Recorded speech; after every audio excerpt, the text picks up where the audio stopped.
We have created more information in the past few years than in all of human history. Overstressed, sleep-deprived, and time-starved, we are living in an age of information overload, and our brains were not designed to keep up. Daniel Levitin, author of The Organized Mind, is here now to tell us how we can manage the overload. It's great to have you back in the studio. Thanks for having me back, Steve. It's a pleasure. I know that last time you were here, we love to talk music. Yeah. We love to talk about the brain. We love to talk sports. No, we don't, Daniel. You know nothing about sports, which is such a disappointment to me. But we are going to talk about the organized mind here, and I wonder what, given that music is really your thing, why this direction? Well, I realized that neuroscientists had learned quite a lot in the last 5 years about why the brain pays attention to some things and forgets other things, how we make decisions. I learned about how we organize our wake and sleep cycles, and this is information that was being held in the neuroscience community and hadn't really trickled down to the average reader, and I thought that was a shame, because I thought it's information that all of us could use to improve the quality of our lives. The information you share is actually quite frightening. Do you want to lay some of the numbers on us right now? Well, let's talk about information overload, just as a place to start. I mean, is there evidence that this is a time of information overload? Last year, we took in 5 times as much information every day as we did in 1986, the equivalent of reading 175 newspapers from cover to cover.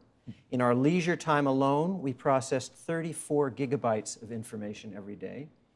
The average Canadian watches 5 hours of television every day, but there are hundreds and hundreds of hours of television being created for every hour that we watch. YouTube videos. Maybe you think if you can't keep up with anything else, at least you can keep up with what's going on YouTube.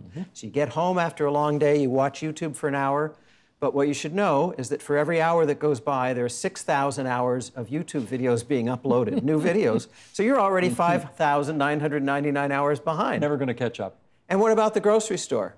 I was just going to ask you about that, because none of that, frankly, phases me too much. I actually do not badly keeping up with that. The grocery store frightens me. Why? 1976, a supermarket, on average, had 9,000 unique products. Today, that same market has 40,000 unique products.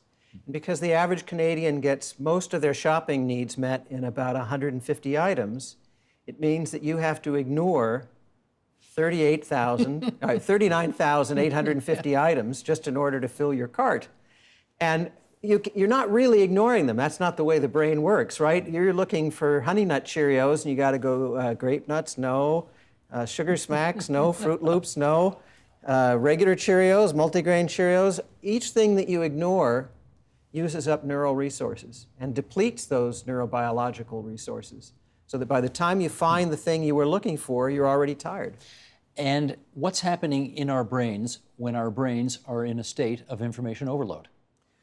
Well, we get stressed. The brain releases cortisol, the stress hormone. That causes your heart rate to rise, adrenaline to be released, and it causes cloudy thinking. And your thinking can be so cloudy that you don't realize that you've got cloudy thinking.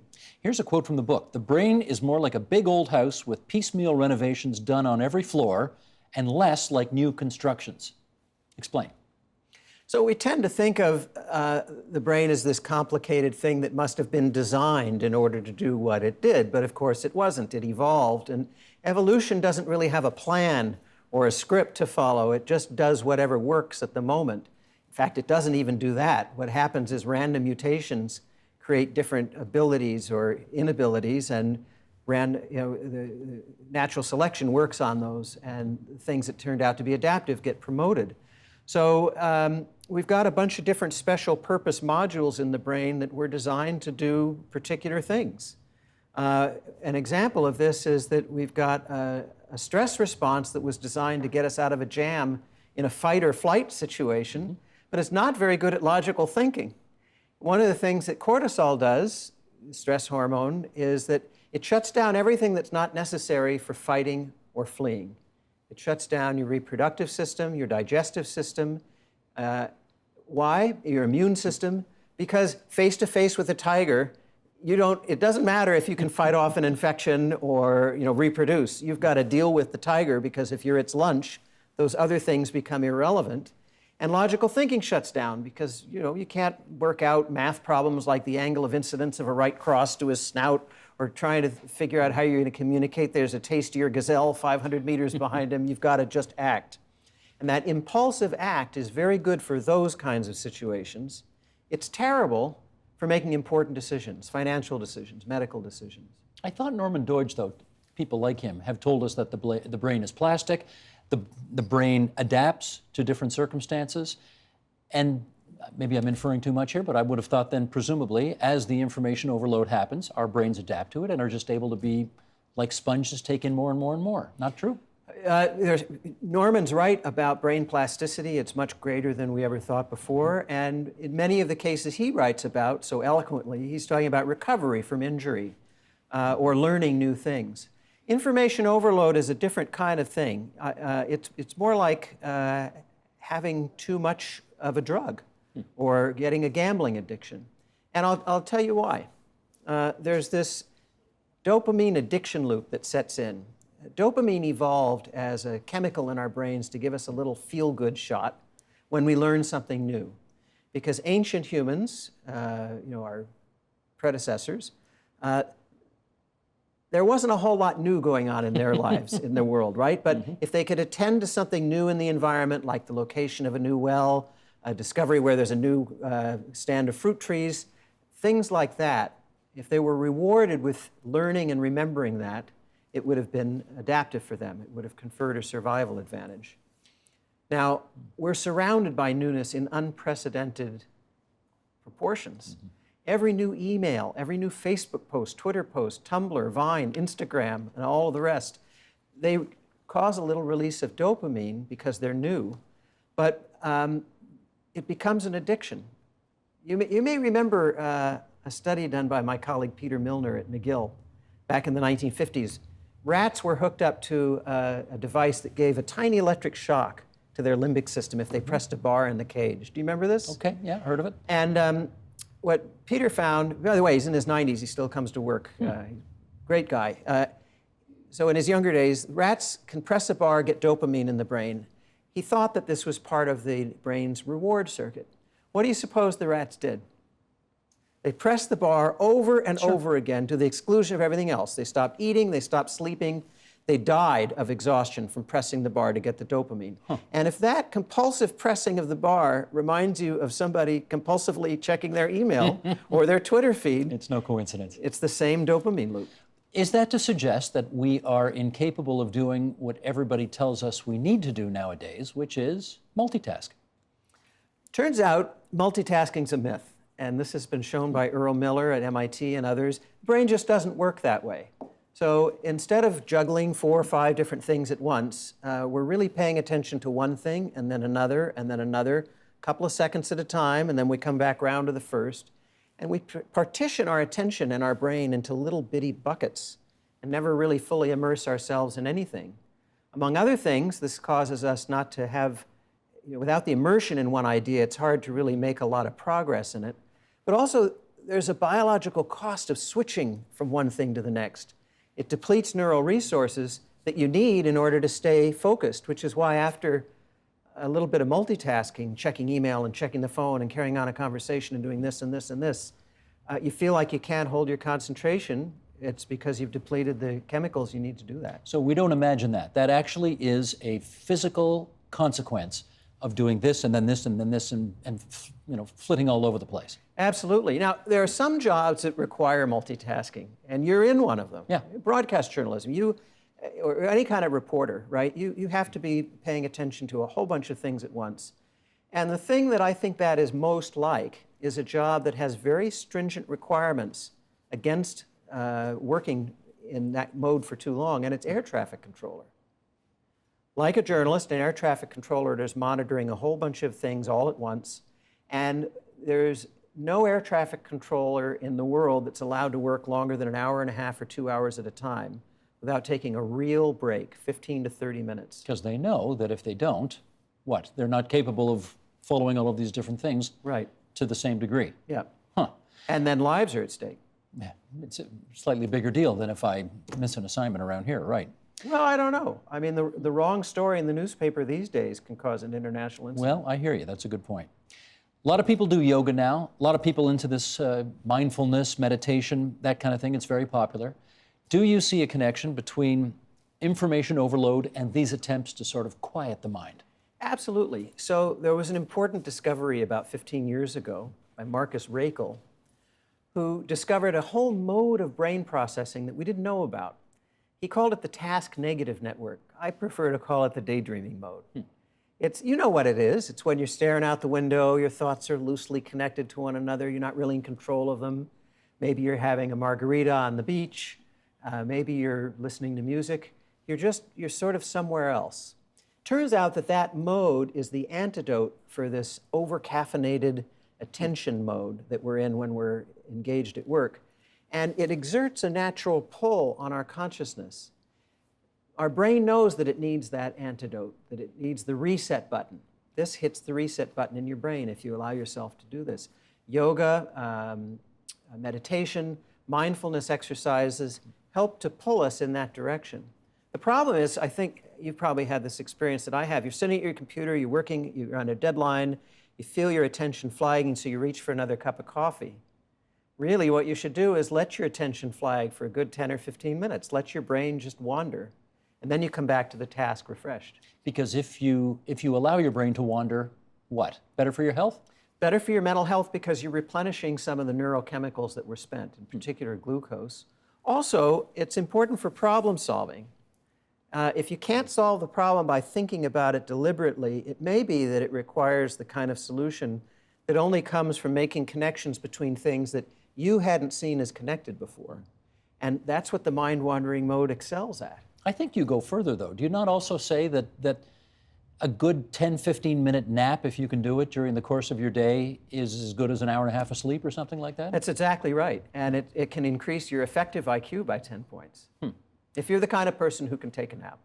I am, although never during interviews, you'll be glad to know. That's not what happened last time. No, you're absolutely wrong. Never during your interviews especially. How can information overload affect what some people call the flow state? Maybe you should tell us what that is too.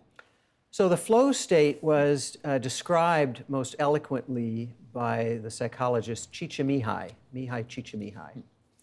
And it's this state that people in so many different professions want to get in. You see it with basketball players who suddenly have a streak, the hot hand, where everything's working, and you see it in jazz musicians who are soloing. They're just, the flow state is when everything is really working, you're at your best, and your interior dialogue is that you're not even thinking about it. Something has just taken hold of you, like a chairlift, and you're just being taken along for the ride.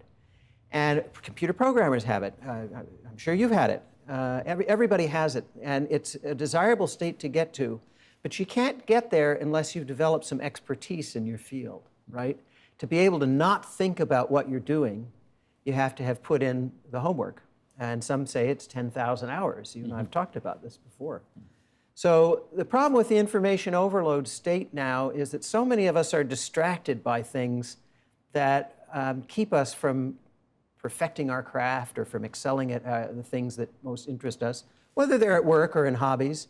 They distract us from spending time with loved ones. You go to dinner, people are texting with people who aren't there. And I think that so many people now complain they feel they have less time than they had 20 years ago. Less time for sports, for hobbies, for music, for work, for family. And I think that part of it is that we're never any place fully anymore. When we're at work, we're thinking about home. When we're home, we're thinking about what we didn't get done at work. And I think, the old Zen adage of be here now, being in the moment is a desirable state, and that's what flow is. And if we can organize our lives just a little bit better, I'm not talking about dramatic changes. The book talks about very low-tech solutions that anybody can pull together in an afternoon without buying anything new. Just a little bit of self-discipline, a little bit more thoughtfulness about how we structure our day. And I think we can gain back that sense of immersion in our activities and regain a sense of serendipity, of curiosity and creativity throughout the day. I don't know if you've seen this, but I do at restaurants, for example, particularly if there's young people there, but certainly not exclusively to young people. 5, 6, 7 people at a table. 3 or 4 of them will be in conversation. The remainder will be on their devices. And then, but there's a flow to it. Then the people on their devices will re-engage in the conversation, and the original people who were talking will get on their devices. And this seems to be the new normal. Is that good for our health? That's hard to say. I think it's not good for our creativity and for our peace of mind and for our interactions with one another.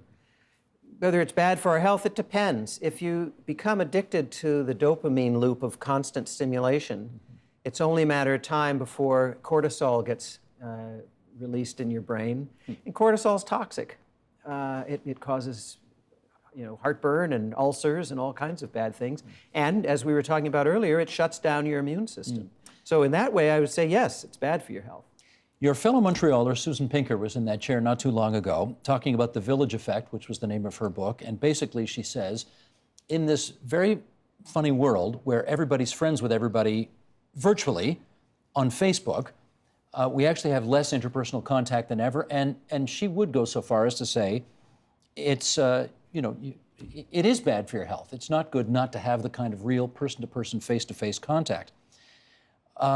What can information overload, the likes of which you've described, do to our social lives? Well, I think social networking is great.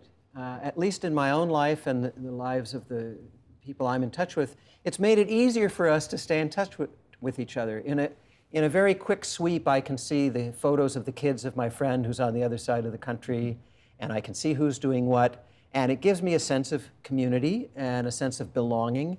And people that I really want to know about, I can be more efficient about staying up to date with them. I think the problem is that many of us use that as a substitute for face-to-face interaction, and it's not. It should facilitate it. It shouldn't replace it. And I think, again, the desire to be constantly connected and not allow a single tweet to go by without you knowing it can interfere with a real relationship. So if we learn to better organize our minds, it can actually improve our relationships with the real people in our life that we ought to be closer with. Is that right? Yeah, because I think part of what pulls us to doing all these things at once is that we feel we're not getting enough done. Mm-hmm. But here's a thought experiment. What if you could get more done in a day by actually doing fewer things at once? Get more done, do fewer things. Yeah, it sounds contradictory, but a number of workplace and laboratory studies show this is true. People who unitask, who really immerse themselves in one project or one thing at a time, get more done at the end of the day than people who are multitasking, and their work is judged as of being higher quality and more creative. And people who say, come on, can't be the case. They're wrong? Well, there's about 1,000 citations at the end of the book. I know there are. You've done a lot of research on this, there's no doubt. How did writing nearly 500 pages of this book here help you organize your mind? Oh, it enormously, because I went into the book wanting to simply share the secrets of neuroscience that were in the literature and yet not known to the average reader. But I also had the opportunity to spend time with some super productive people in government, people in the Obama White House who sort his mail, CEOs of some of the large corporations and Nobel Prize winners. And I wanted to learn how they managed to function at such a high level in contemporary society. And one of the things, I learned a whole bunch of things, and it's all in the book. But one of the things I learned that I put into practice that really made a big difference in my own life was I use the calendar much more actively now. How so? Well, say I go to the doctor and he says, I want you to come back in a year, get a blood test first, right? So, well, that becomes not just one calendar entry for the doctor, but I call the laboratory and I find out how long they're going to need to process the test once they get it, so I can backdate to when I need to go to the lab. And I find out how far in advance I can call them before getting an appointment with them. So I now have 3 calendar entries that pop up at the right time and tell me what to do. I have a grant application due to the Social Sciences and Humanities Research Council next week. A month ago, something popped up and said, start working on this grant. And a month before that, something popped up and said, start reading this literature and collecting these papers and talking to collaborators. So you're much more organized as a result of all that. Yeah, and a lot less stressed, because as long as the calendar works... Your cues are there. Yeah. You're going to be fine. Just almost apropos of nothing, you were talking about President Obama. I do remember reading something where he said, I've only got so many decisions in my head during the course of any given day, and I can't waste them on, for example, picking out what I'm going to wear. Yeah. So he's got a closet full of 14 brown suits and 14 white shirts and X number of ties, and it all just, right? It all Or just Steve happens. Jobs with the black turtleneck. Yeah. Right. So, or Tom Wolfe with the white suit. Right. Right. So there is, it sounds a little bit eccentric, I suppose. Oliver Sacks, my dear colleague who passed away a few weeks ago, he used to make no decisions about food. He had the same thing for lunch and for dinner every day, which freed him up. It frees a lot of brain space for other more important Well, things. and it does. So the neuroscience of this has to do with what we call decision fatigue. Every time you make a decision, whether it's a trivial one or an important one, it uses up just about the same amount of nutrients. The cells doing the work use up the same amount of metabolic activity. So it's true. If you've got important decisions, make them early in the morning when your gumption is at its greatest, and try to avoid making meaningless, trivial decisions if you can. The good decision we made today was to have you on this program. #1 national bestseller, The Organized Mind, Thinking Straight in the Age of Information Overload. Daniel J. Levitin, always great to have you here on TVO. Thanks so much. Thanks for having me back. Help TVO create a better world through the power of learning. Visit supporttvo.org and make a tax-deductible donation today.